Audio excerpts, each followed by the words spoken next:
ઈસુના નવા વર્ષની પૂર્વ સંધ્યાએ ઘોઘા સર્કલ બગીચા ખાતે ફિલ્મી ગીત સંગીતનો કાર્યક્રમ યોજાયો હતો। दुनिया कहो औरों की धुन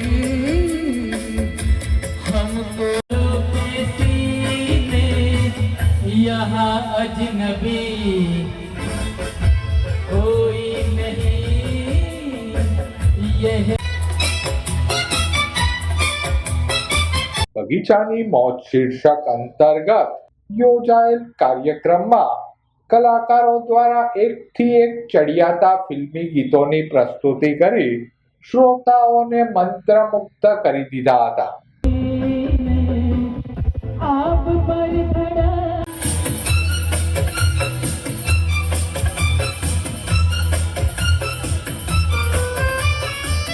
आँखों के नाम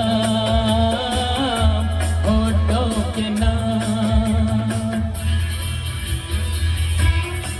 डाले पाँव में डाले जो नजर नशा पिलाए आँखों के नाम। કાર્યક્રમ વેળા કલાપ્રેમી નગરજનો બહોળી સંખ્યામાં ઉપસ્થિત રહ્યા હતા।